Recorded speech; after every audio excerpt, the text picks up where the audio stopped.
नमस्कार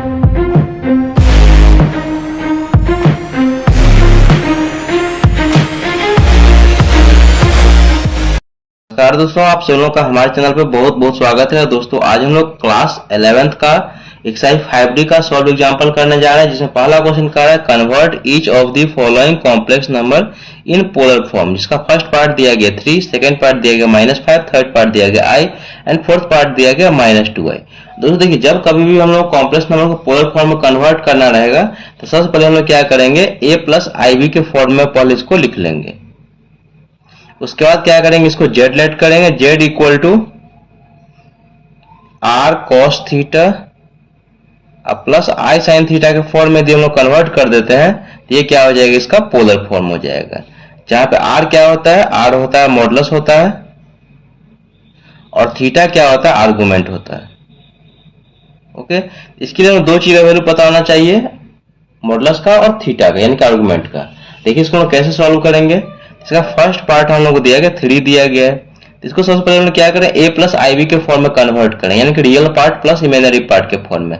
तो real part तो हम लोग को 3 दिया गया है, प्लस इमेजिनरी पार्ट नहीं कुछ दिया गया, जिसको हम लोग क्या करें 0 इंटू आई लिख लेंगे, और यहाँ पर लेट करेंगे, let z equal to 3 plus 0 into i. Okay, इसके बाद देखिए, इसके बाद यहाँ पे लिख लेंगे कि रियल पार्ट कितना है। देखिए रियल पार्ट है हम लोगों को 3, और इमेजिनरी पार्ट कितना है, इमेजिनरी पार्ट है यहाँ पे 0। इमेजिनरी पार्ट क्या होता है, जो i का कोएफिशिएंट होता है प्रॉपर साइन के साथ में, यहाँ प्लस 0 होता है, यहाँ पे 0 लिख दिए। अब यहाँ पे लिखेंगे कि देयरफॉर मॉडुलस ऑफ z, तो modulus of z equal to होता है रियल पार्ट का स्क्वायर प्लस इमेजिनरी पार्ट का स्क्वायर। अब आगे देखिए यहाँ पे, अब इससे आगे इसको हम सॉल्व करेंगे, ये हो जाएगा मॉडुलस ऑफ z को r भी बोलते हैं, एक ही बात है। मॉडुलस ऑफ z को r भी बोलते हैं, r इक्वल टू और मॉडुलस ऑफ z एक ही बात है। ये हो जाएगा रूट अंडर रियल पार्ट कितना 3, तो 3 का स्क्वायर प्लस ये हो जाएगा इमेजिनरी पार्ट 0 का स्क्वायर, 3 का स्क्वायर हो जाएगा 9 प्लस 0, तो रूट 9 का वैल्यू कितना हो जाएगा 3। तो मॉडुलस का वैल्यू दोस्तों हम लोग क्या करते हैं, पॉजिटिव ही लेते हैं, क्योंकि मॉडुलस क्या होता है, ओरिजिन से कॉम्प्लेक्स नंबर का क्या होता है, डिस्टेंस होता है, और डिस्टेंस कभी नेगेटिव नहीं होता, इसीलिए मॉडुलस को हम लोग क्या करते हैं, पॉजिटिव में लिखते हैं। तो ये 3 आ गया, इसका मॉडुलस आ गया है। अब हम लिखेंगे कि देयरफॉर आर्गुमेंट क्या होता है, थीटा। इसके लिए दोस्तों लोग सबसे पहले क्या करना पड़ेगा, अल्फा निकालना पड़ेगा। तो एक फॉर्मूला याद रखिएगा, tan अल्फा इक्वल टू होता है मॉडुलस ऑफ y अपॉन में x। इसको ऐसे भी लिख सकते हैं कि मॉडुलस ऑफ y क्या होता है, imaginary part of z upon में x क्या होता है, real part of z।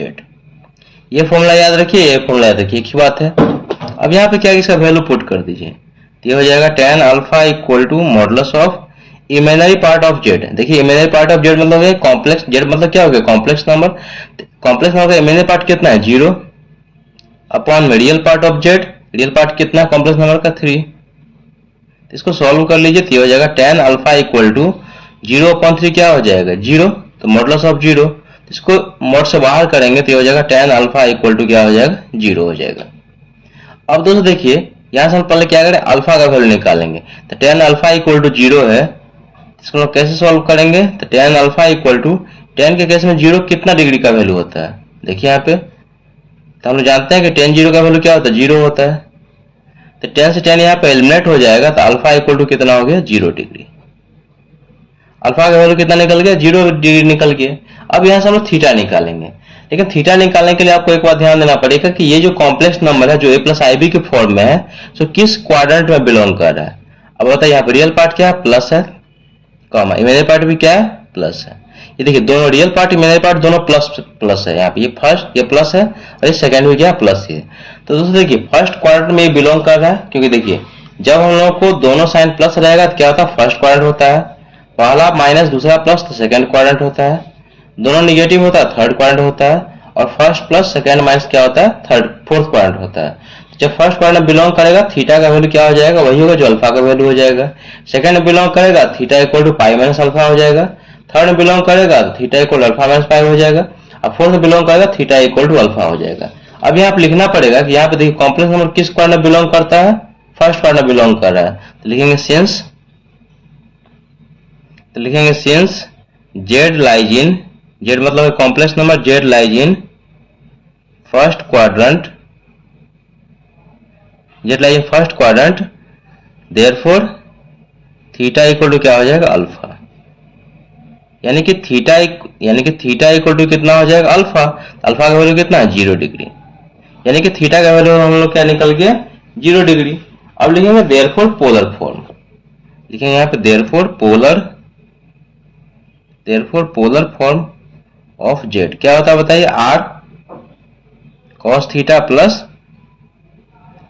I sine theta, यही तो कॉम्प्लेक्स नंबर का पोलर फॉर्म होता है। अब यहाँ वैल्यू पुट कर दिया, आर क्या है, आर है हम लोगों को 3 निकला है। देखिए यहाँ पे आर का वैल्यू कितना निकला है, यहाँ पे ये 3 है, मॉडुलस का वैल्यू कितना निकला 3, ये हो जाएगा हम लोगों को 3 कॉस थीटा, तो कॉस थीटा का वैल्यू कितना 0 degree plus i sine theta, theta का वैल्यू हो गया 0 डिग्री। तो ये दोस्तों इसका फाइनल आंसर हो गया क्वेश्चन नंबर 1 का, फर्स्ट पार्ट का। तो ये हो गया z equal to. I hope दोस्तों इसका फर्स्ट पार्ट समझ में आ गया होगा। आप लोग ये भी समझ में आ गया होगा कैसे हम लोग कॉम्प्लेक्स नंबर को पोलर फॉर्म में कन्वर्ट करते हैं। अब इसका देखिए सेकंड पार्ट देखिए आप सेकंड पार्ट हमें दिया गया -5 दिया गया, इसको हम लोग सेम प्रोसेस से सॉल्व करेंगे। तो यहाँ पे देखिए इसको पहले क्या है a प्लस आई बी के फॉर्म में कन्वर्ट कर लेंगे। तो यहाँ पे क्या है, ये रियल पार्ट है, इमेजिनरी पार्ट तो नहीं दिया गया, तो इसको हम क्या करेंगे प्लस 0 इंटू आई लिख देंगे। जो नहीं दिया रहेगा उसको हम क्या करेंगे 0 इंटू उतना लिखेंगे। अब यहाँ पे देखिए कि इसको लेट कर लीजिए, let z equal to -5 plus 0 into i. और लिखेंगे कि therefore modulus of z equal to क्या हो जाएगा रूट अंडर रियल पार्ट का स्क्वायर प्लस इमेजिनरी पार्ट का स्क्वायर। अब यहाँ मेंशन कर दीजिए कि रियल पार्ट कितना है, रियल पार्ट है -5 एंड इमेजिनरी पार्ट कितना है 0। तो मॉडुलस ऑफ जेड को हम आर भी बोलते हैं, तो हो जाएगा रूट अंडर रियल पार्ट, यानी रियल पार्ट कितना है -5, तो हो जाएगा -5 का स्क्वायर प्लस हो जाएगा 0 का स्क्वायर। तो -5 का स्क्वायर करें तो 25 प्लस 0, तो ये रूट अंडर 25, इसका वैल्यू क्या हो जाएगा 5, यानी कि r इक्वल टू हम लोग कितना निकल गया 5 निकल गया। और हम लिखेंगे कि देयरफॉर आर्गुमेंट, लिखेंगे देयरफॉर आर्गुमेंट का मतलब क्या होगा थीटा। इसको निकालने के लिए हमें क्या करना पड़ेगा, पहले अल्फा का वैल्यू निकालना पड़ेगा। तो tan अल्फा इक्वल टू क्या होता है मॉडुलस ऑफ y अपॉन में x। tan alpha equal to इसको ऐसे भी लिख सकते हैं कि imaginary part of z upon में ये हो जाएगा रियल पार्ट ऑफ जेड। अब आप इसका वैल्यू पुट कर दीजिए, देखिए ये हो जाएगा tan alpha equal to modulus of imaginary part. देखिए इमेजिनरी पार्ट क्या है, इमेजिनरी पार्ट हम लोग को 0 अपॉन में रियल पार्ट कितना है, देखिए रियल पार्ट है कितना -5, ये था इमेजिनरी पार्ट, ये रियल पार्ट, ये हो जाएगा -5। तो देखिए ये हो जाएगा tan अल्फा इक्वल टू हो जाएगा 0 पर -5 क्या हो जाएगा 0, इसको मॉड से बाहर करेंगे तो क्या हो जाएगा 0 हो जाएगा। अब देखिए tan के केस में 0 कितना डिग्री का वैल्यू होता है, हम लोग जानते हैं कि tan अल्फा इक्वल टू क्या हो जाएगा, tan 0 का वैल्यू कितना होता है 0 होता है। यहाँ से tan यहाँ पे एलिमिनेट हो जाएगा, तो अल्फा इक्वल टू कितना हो गया 0 डिग्री। ओके, अब देखिए जो हम लोग complex number a plus i b के फॉर्म में लिखे थे, ये किस क्वाड्रेंट बिलोंग कर रहा है। देखिए यहाँ पे z इक्वल टू क्या है -5 प्लस 0i है, ये क्या है माइनस है कॉमा, इमेजिनरी पार्ट क्या है प्लस में है, ये माइनस कॉमा प्लस है। देखिए माइनस कॉमा प्लस जो सेकंड क्वाड्रेंट बिलोंग करता है, देखिए यहाँ पे माइनस कॉमा प्लस क्या सेकंड क्वाड्रेंट बिलोंग करता है। तो लिखेंगे since z lies in second quadrant, लिखेंगे यहाँ पे since z lies in second quadrant therefore theta equal to क्या हो जाएगा minus alpha, sorry theta equal to क्या हो जाएगा पाई माइनस अल्फा हो जाएगा। देखिए यहाँ पे जब z सेकेंड क्वाड्रेंट बिलोंग करेगा थीटा इक्वल टू क्या हो जाएगा पाई माइनस अल्फा हो जाएगा। यहाँ वैल्यू पुट कर दीजिए, तो theta equal to pi minus alpha, alpha का वैल्यू कितना है 0, तो पाई में 0 माइनस करेंगे तो क्या हो जाएगा पाई ही हो जाएगा। तो थीटा का वैल्यू कितना आ गया पाई आ गया। तो लिखेंगे देयरफॉर पोलर फॉर्म, थीटा का वैल्यू हमें पता चल गया है, therefore polar form of z equal to क्या होता है बताइए r cos theta plus i sine theta. Value put कर दीजिए, तो जेड इक्वल टू हो जाएगा आर का वैल्यू कितना है 5, देखिए आर का वैल्यू कितना है 5 है, ये कॉस थीटा यानी कि कॉस थीटा की जगह pi plus i sine theta यानी कि पाई। तो ये दोस्तों इसका आंसर हो जाएगा सेकंड पार्ट का। आई होप दोस्तों ये सेकंड पार्ट भी आप लोगों को समझ में आ गया होगा। अब इसका नेक्स्ट देखते हैं, थर्ड पार्ट देखते हैं।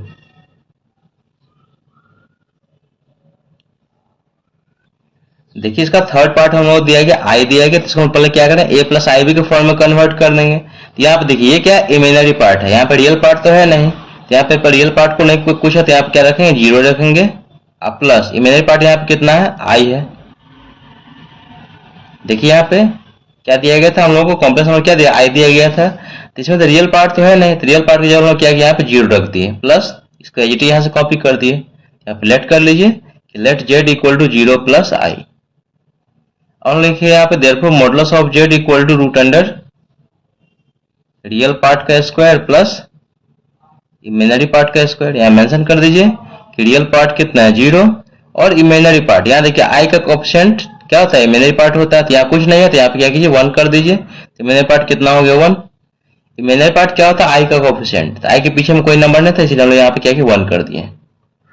अब देखिए मॉडुलस ऑफ जेड को क्या बोलते हैं, आर, रियल पार्ट का स्क्वायर, रियल पार्ट कितना है जीरो, तो जीरो का स्क्वायर प्लस इमेजिनरी पार्ट 1, तो 1 का स्क्वायर। आगे देखिए जीरो का स्क्वायर जीरो प्लस 1 का स्क्वायर 1, तो रूट 1 इसका वैल्यू कितना हो जाएगा, 1 हो जाएगा। यानी कि आर का वैल्यू कितना निकल गया, आर का वैल्यू निकल गया हम लोगों को 1। और लिखेंगे कि देयरफॉर आर्गुमेंट, पहले हम लोग क्या करना पड़ेगा, थीटा निकालना पड़ेगा। तो इसके लिए फॉर्मूला याद रखेंगे कि tan alpha equal to imaginary part of z upon में रियल पार्ट ऑफ जेड।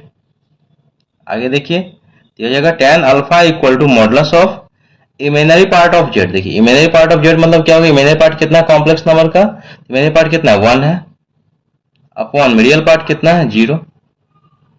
आगे देखिए तो जगह tan अल्फा इक्वल टू 1/0 क्या हो जाएगा, इनफाइनाइट हो जाएगा।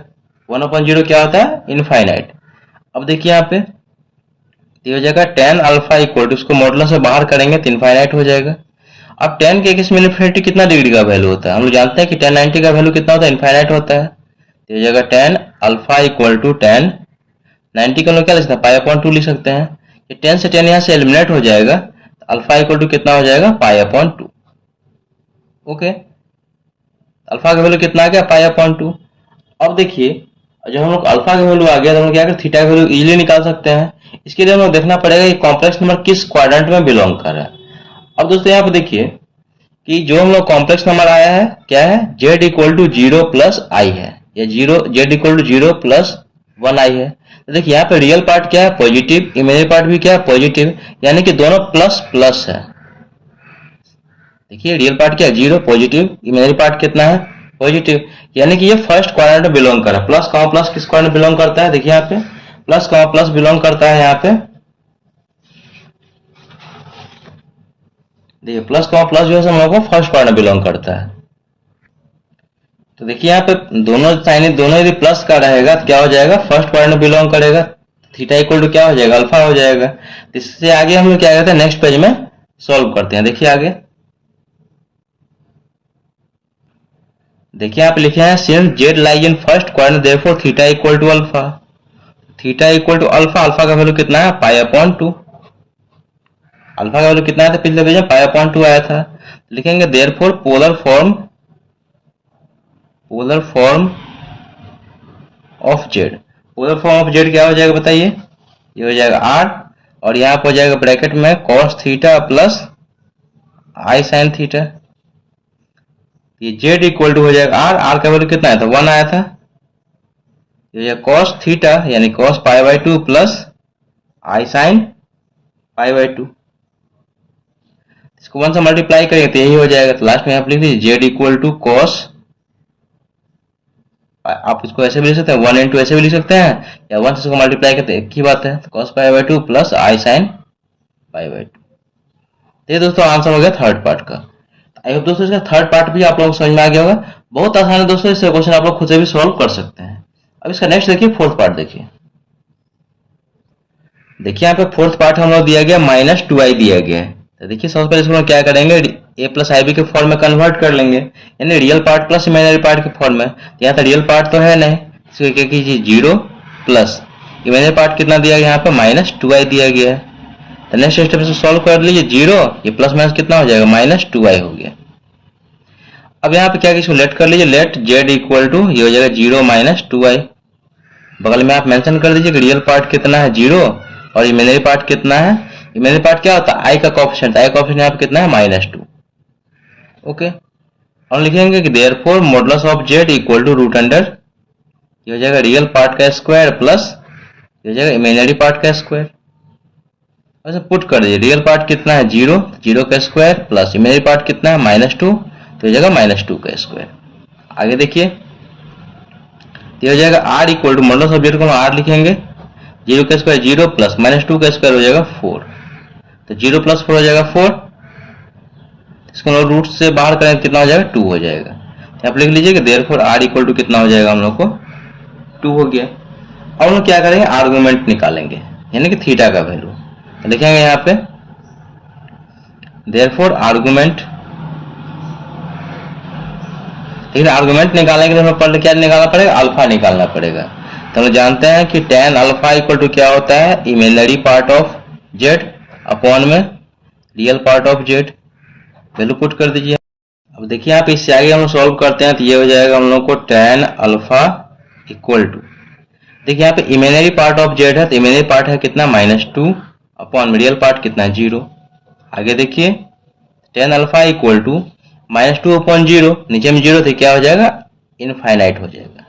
आगे देखिए इसको सॉल्व करेंगे तो ये हो जाएगा tan alpha equal to infinity को मोड से बाहर कर दिया हो जाएगा इन्फिनिटी। हम लोग जानते हैं कि tan alpha equal to tan के केस में इन्फिनिटी कितना डिग्री का वैल्यू होता है tan π/2 का। ये 10 से 10 यहाँ पे क्या हो जाएगा एलिमिनेट हो जाएगा। यहाँ दोस्तों हम लोग अल्फा का वैल्यू कितना मिल जाएगा π/2 मिल जाएगा। अब इससे आगे देखिए, और देखिए जब हम लोग अल्फा का वैल्यू निकल गया तो हम लोग क्या करें थीटा का वैल्यू निकालेंगे। तो थीटा का वैल्यू निकालने के लिए हम देखेंगे कि जेड किस क्वाड्रेंट में बिलोंग करेगा। जेड हम लोग क्या था 0 - 2i है, तो देखिए रियल पार्ट क्या है प्लस और इमेजिनरी पार्ट क्या है माइनस में। तो ये प्लस माइनस देखिए प्लस माइनस किस क्वाड्रेंट में बिलोंग कर रहा है, यहाँ पे देखिए यहाँ पे प्लस माइनस जो है हम लोग को देखिए प्लस माइनस क्या है फोर्थ क्वाड्रेंट में बिलोंग करता है, वहां से थीटा का वैल्यू क्या हो जाएगा माइनस अल्फा हो जाएगा। लिखेंगे यहाँ पे since z lies in fourth quadrant since z lies in fourth quadrant therefore theta equal to क्या हो जाएगा माइनस अल्फा, यानी कि थीटा इक्वल टू क्या हो जाएगा माइनस अल्फा। अल्फा का वैल्यू कितना है, अल्फा का वैल्यू अल्फा का वैल्यू कितना है π/2, यानी कि थीटा का वैल्यू कितना आ गया -π/2। और लिखेंगे देयरफॉर पोलर फॉर्म, लिखेंगे therefore polar form of z क्या होता है बताइए r, और यहाँ ब्रैकेट में रहेगा cos theta plus i sin theta. तो देखिए r का वैल्यू हम लोग कितना मिला था 2 मिला था, और ये हो जाएगा हम लोग को cos थीटा, थीटा का वैल्यू कितना है -π/2 प्लस i sin -π/2। ओके, अब यहाँ पे देखिए दोस्तों कि यहाँ पे क्या है cos के साथ यहाँ पे नेगेटिव एंगल है और यहाँ पे sin के साथ नेगेटिव एंगल है। तो इसके लिए दोस्तों आप लोग को फॉर्मूला याद रखना पड़ेगा कि हम लोग जानते हैं कि cos ऑफ माइनस थीटा क्या होता है cos थीटा होता है, और sec ऑफ माइनस थीटा यानी कि sec थीटा होता है। cos और sec के साथ नेगेटिव एंगल रहेगा तो क्या हो जाएगा पॉजिटिव हो जाएगा, बाद बाकी सारा एंगल क्या होता है नेगेटिव होता है। देखिए cos ऑफ माइनस थीटा क्या हो जाएगा cos थीटा, यदि यहाँ पे साइन ऑफ माइनस थीटा रहेगा तो क्या हो जाएगा माइनस साइन थीटा हो जाएगा, पीछे माइनस आ जाएगा। सिर्फ cos और sec में क्या होता है पॉजिटिव होता है, बाद बाकी में क्या होता है नेगेटिव होता है। ये ट्रिगो का फॉर्मूला है, तो जगह 2। देखिए cos ऑफ ये समझिए कि थीटा है, तो क्या होगा cos ऑफ माइनस थीटा, इसका रिजल्ट क्या हो जाएगा cos थीटा। तो नेगेटिव cos और sec के साथ यदि नेगेटिव एंगल रहेगा तो क्या हो जाएगा पॉजिटिव हो जाएगा, तो cos π/2 प्लस, और यहाँ पे देखिए ये क्या है i sin क्या है, i sin क्या है i sin -π/2, ये माइनस क्या आ जाएगा पहले आ जाएगा, तो प्लस नहीं यहाँ पड़ेगा क्या हो जाएगा माइनस, क्योंकि हम लोग जानते हैं कि साइन ऑफ माइनस थीटा देखिए क्या है थीटा है, तो sine of minus theta, sine of minus theta क्या होता है माइनस साइन थीटा होता है। तो ये माइनस क्या हो जाएगा बाहर आ जाएगा, तो माइनस बाहर आएगा तो माइनस प्लस क्या हो जाएगा माइनस i sin ये π/2। तो ये दोस्तों इसका आंसर हो जाएगा फोर्थ पार्ट का। यहाँ फिर समझिए कि cos के साथ जब नेगेटिव एंगल रहेगा तो ये पॉजिटिव होगा, और साइन के साथ नेगेटिव एंगल है तो ये माइनस क्या हो जाएगा बाहर आ जाएगा, ये माइनस बाहर आया तो माइनस प्लस क्या हो जाएगा minus i sin pi upon 2। I hope दोस्तों ये सारा क्वेश्चन आप लोगों को समझ में आ गया होगा। कहीं भी डाउट हो तो कमेंट जरिए पूछ सकते हैं। वीडियो अच्छा लगे, मेरे पढ़ाने का तरीका यदि आप लोगों को पसंद आए तो आपसे रिक्वेस्ट है कि प्लीज चैनल को लाइक कीजिए, शेयर कीजिए, सब्सक्राइब कीजिए और दोस्तों कमेंट करके जरूर बताइए कि कंसेप्ट आप लोगों को समझ में आया कि नहीं। मिलते हैं नेक्स्ट वीडियो में, तब तक के लिए थैंक यू सो मच।